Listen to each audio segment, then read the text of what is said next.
Uno de los protagonistas de esta semana, el senador del Partido Socialista, Fidel Espinosa, en contacto con nosotros desde el sur de nuestro país. Senador, ¿cómo está? Muy buenas tardes ya. Muy buenas tardes, Iván. Un gusto saludarlo acá de la hermosa comuna de Yanquihue. Igualmente, muchas gracias por aceptar nuestra invitación hoy día. Hizo noticia esta semana porque se abuenó, al menos judicialmente hablando, con el ex ministro Giorgio Jackson. ¿En qué consistió ese acuerdo? Desde el punto de vista jurídico siempre se dice que un buen acuerdo es mejor que un mal pleito. Y desde ese punto de vista creo yo que las concentraciones que tenemos que tener hoy día, quienes hemos sido elegidos por la ciudadanía para representarlos, deben estar centrados en los problemas que tenemos como país. Crisis de seguridad, el alza de la luz, la reforma de las pensiones, todos esos temas. Entonces, desde ese punto de vista fue un buen acuerdo el haber llegado a un entendimiento. Ellos querían 3 cosas de mi persona que yo no pude acceder a ellas.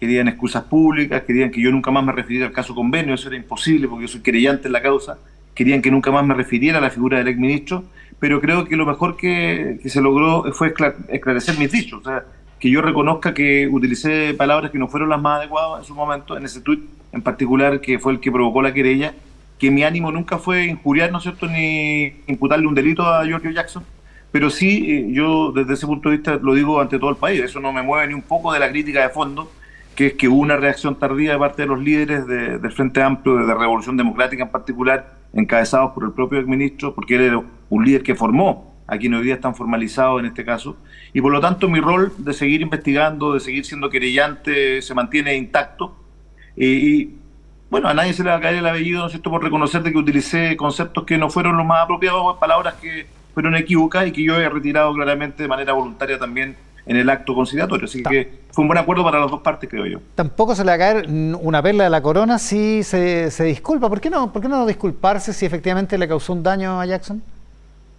Porque, a ver, por una razón muy sencilla, porque si yo hubiera tenido, porque ellos aducían el tema de las excusas públicas, que yo habría, ¿no es cierto?, tenido el ánimo de injuriar, el ánimo de imputarle un delito. Y yo todas las entrevistas que di posterior a ese tuit del 19 de julio del 2023, siempre clarifiqué que cuando yo me refería al líder de la banda, me refería en particular, obviamente, a los hechos que estaban siendo investigados, que en aquellos días eran noticia nacional, que eran los que estaban siendo formalizados en Democracia Viva, y que eran de Revolución Democrática, justamente el partido de Giorgio. Yo en eso no me muevo ni una sola coma, y lo he dicho así también, porque se me pretendía que yo no pudiese referirme más al caso Convenio. Eso era prácticamente inhabilitar mi libertad de expresión, y por lo tanto eso yo no lo podía aceptar. Más aún siendo querellante, pero otra cosa es pedir disculpas por haber usado una expresión como líder de la banda, que, o sea, digo, la mayoría del país entendió que usted estaba diciendo que era el líder de una banda delictual, digamos. No, el otro día, inmediatamente al otro día, en la primera entrevista que yo di, que fue en otro canal, el canal de la competencia, yo lo clarifiqué de inmediato, que me refería justamente al tema Convenio, y no imputándole un delito a él. Pero repito, o sea, cuando alguien de una u otra manera utiliza una mala palabra o se equivoca, no se le va a caer, repito, el apellido por decir, ¿sabe qué? Sí. Se clarifica, y eso fue lo que hicimos ante el ministro de la Corte de Valparaíso, que jugó un gran rol en poder llegar a un acuerdo, a un entendimiento. Giorgio entendió también que ese no fue mi ánimo, y por lo tanto, si bien no vamos a ser amigos, vamos a seguir también probablemente en el futuro con críticas políticas cruzadas, porque repito, yo no me muevo del fondo en absoluto. De la particularidad de ese detalle, de ese tuit mal redactado, quizás sí, porque corresponde. Si él señaló que le causé un daño a su honra, obviamente uno tiene que tener la humildad para actuar en función de eso. Y eso es lo que yo hice, así lo he planteado, no es un triunfo de nadie, no, cuando hay una conciliación no triunfa ni uno ni otro, sino que yo creo que lo más importante es que hoy día nos aboquemos a los temas que le preocupan a los chilenos y chilenas. Ese tuit, el famoso del líder de la banda, ese sí fue un error, eso es lo que usted acaba de decir. Sí, claramente, yo recuerdo que en ese caso, ¿por qué lo dije? Porque obviamente este caso, todos nos referimos, la gente estará preguntándose en la casa, ¿pero a qué se refiere? Fue el día que ocurrieron el robo de los computadores en el Ministerio de Desarrollo Social. Claro. Entonces yo venía dos días antes diciendo que la Fiscalía llegue antes al Ministerio, porque iban a robar los computadores. Entonces despertamos ese día con el robo de los computadores, y ese tuit fue de verdad en función de aquello, que me causó mucha molestia porque se actuó tardíamente, no se llegó a tiempo, y se permitió que ocurriera un robo que además para todo el país un robo bastante sospechoso, sin imputarle a nadie las características del mismo, cómo se dio, el robo, de un robo en donde, ¿te acuerdas? Hay que hacer recuerdo a la ciudadanía, fue un robo en donde alguien se hizo pasar por el exministro a través de una videollamada, se robaron los computadores en un Uber, se lo llevaron. ¿Qué ladrón va a contratar un Uber si un Uber deja registro y después pagan el Uber con una transacción de bancaria? Entonces la verdad es que ese robo ojalá que el día de mañana se aclarezca, porque lo que le molesta a los chilenos justamente es que estas cosas queden en nada, y ojalá el día de mañana, sean quienes sean los responsables del país, los conozcan. Ahora, déjeme aprovecharme de una cosa que usted no aceptó, que es que puede referirse a Giorgio Jackson. Para hacerle solo dos preguntas. En su opinión, ¿Giorgio Jackson es un político, una persona honesta? Sí, yo lo he dicho, o sea, yo hago una distinción entre el Giorgio Jackson, que fue un diputado muy, pero muy estudioso, y fue una persona muy bien valorada dentro del Parlamento, por sus pares, desde el punto de vista de lo meticuloso que era para el trabajo legislativo. Fue otro Giorgio Jackson después, cuando asume como ministro, ya después viene todo lo que sabemos, la superioridad moral, la estatura, ¿no es cierto?, de mirar al resto hacia abajo. Yo creo que hubo un cambio, pero yo no he puesto en duda su honestidad, eso bajo punto de vista alguno, pero sí su poca autocrítica que ha tenido, su poca humildad, para no haber reconocido que todas estas personas que están involucradas en el caso convenio las formaron ellos mismos. La formó él, la formó Miguel Crispi, y por lo tanto tienen una responsabilidad política en esa formación de esas personas. No en sus actos, pero sí en la formación. ¿Qué es una responsabilidad política, como dice usted? Ahora, desde el punto de vista, solo para que quede claro, usted no le asigna, no le achaca ningún delito a Jackson. No, nunca le he achacado un delito. Yo no creo que él sea parte, ¿no es cierto?, de lo que fue el caso convenio. Nunca ha habido ahí una imputación, por eso siempre lo dije el primer día, no hay una imputación a un delito, pero sí a que se actuó con tardanza, fueron autocríticos. No olvide una cosa, Iván, porque aquí hay que hacer un poquito de memoria.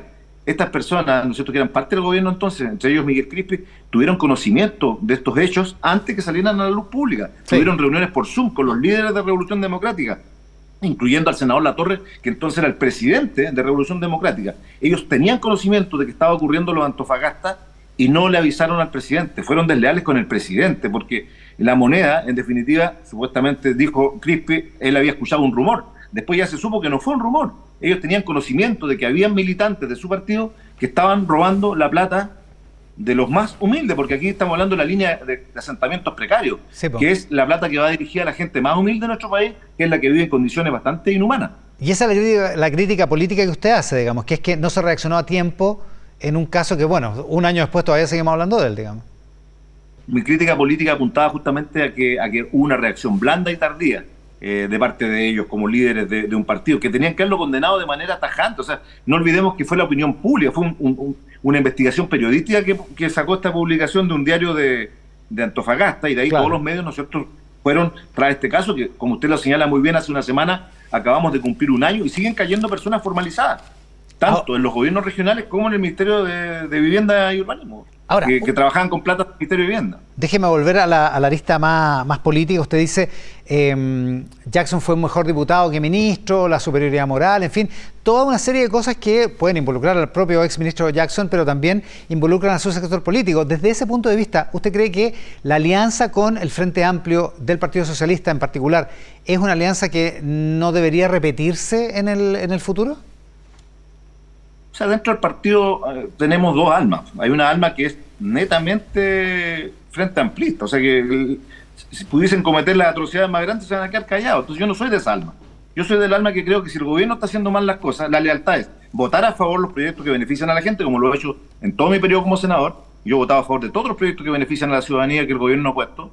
No hay deslealtad, nunca he puesto en duda los votos sobre seguridad, por ejemplo, cuando los mismos partidos del Frente Amplio, el Partido Comunista, votan en contra de mayor seguridad, de no extender los estados de excepción que han sido necesarios en la macro zona sur, en la zona del conflicto que se ha generado por largo tiempo.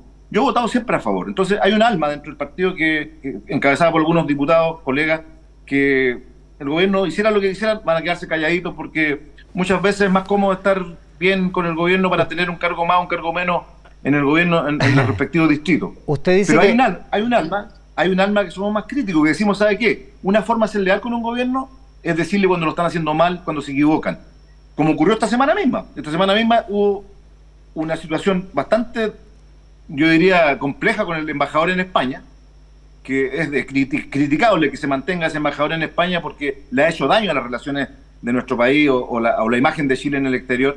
Pero por otro lado, el presidente tuvo un acierto muy grande cuando le paró el carro a los argentinos en el tema de los 3 metros de los paneles solares, que algunos dicen son 3 metros nomás, ¿para qué nos preocupamos 3 metros?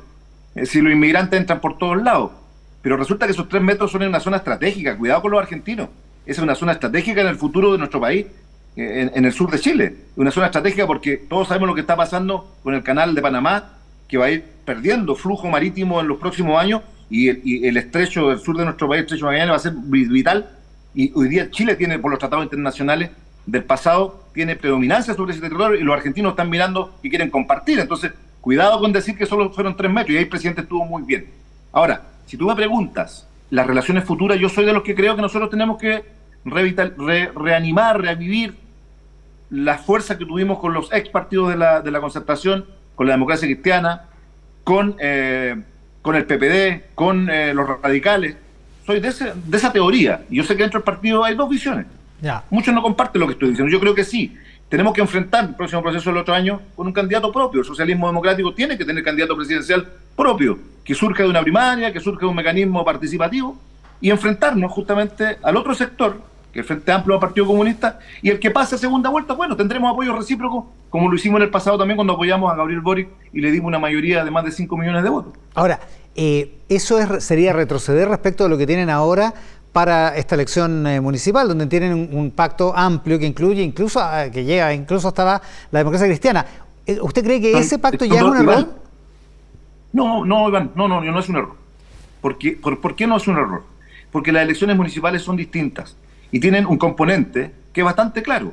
En los últimos 30 años, el que gana las elecciones municipales, el próximo año gana las presidenciales. Entonces, por lo tanto, si nosotros ya hemos dividido con candidatos divididos del Frente Amplio y del socialismo democrático ahora en las 345 comunas de Chile, íbamos encaminados a una derrota estrepitosa. Por lo tanto, era necesario llegar a una unión en el consenso de los gobernadores regionales y en el consenso de los alcaldes.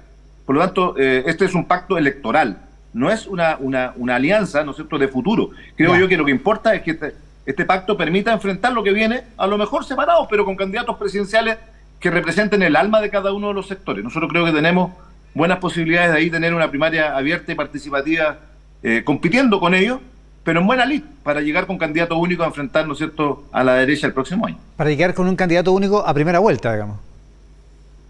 O sea, yo creo que tenemos que ir a primera vuelta. Y el que pase a la segunda vuelta debe ser apoyado, obviamente, por todos los sectores políticos, como lo hicimos con Boric, cuando ellos nos derrotaron, ¿no es cierto?, el año, hace 2 o 3 años atrás. Nosotros todos fuimos después y confluimos, todo el socialismo democrático, el Partido Socialista, mi partido fue muy leal, y apoyamos irrestrictamente su candidatura y tuvo una mayoría. No olvidemos que el presidente Boric sacó un 20 y tanto % nomás en la primera vuelta. Después logra superar el 55%, y ahí estaban todas las fuerzas de la desconcertación y de la ciudadanía, que le dio un respaldo, el más grande que ha tenido, creo yo, un presidente en votos en la historia de la postdemocracia. Ahora, entonces, ¿usted iría con esa alianza de la ex concertación o lo que emula la concertación, iría a primera vuelta? ¿Esa sería su...? ¿Y a nivel parlamentario tendría un pacto también? Yo creo que a nivel parlamentario ocurre exactamente lo mismo, porque aunque no quieran reconocerlo, hay sectores del Frente Amplio que lo que tienen en sí es la teoría de la sustitución, que es de una u otra forma ir arrinconando, acorralando al socialismo democrático, quitar, ¿no es cierto?, los espacios de representación ciudadana que hemos tenido por años. Algunos no lo quieren reconocer porque, repito, se sienten cómodos dentro del gobierno por diferentes razones.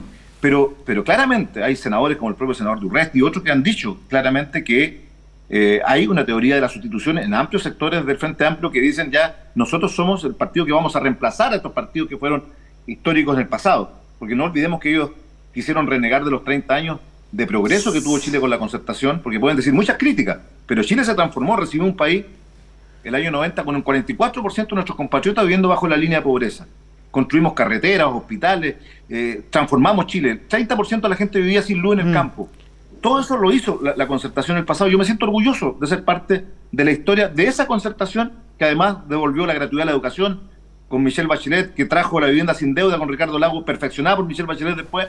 Entonces, por lo tanto, yo soy un orgulloso de ese pasado y creo que por eso tenemos que revivir esa alianza que fue tan potente para Chile, para el futuro, para las futuras elecciones parlamentarias también del próximo año. Por cierto que existe la teoría de la sustitución, como la llama usted, pero basta mirar el comité político para darse cuenta que mucho no ha prosperado en este gobierno, digamos.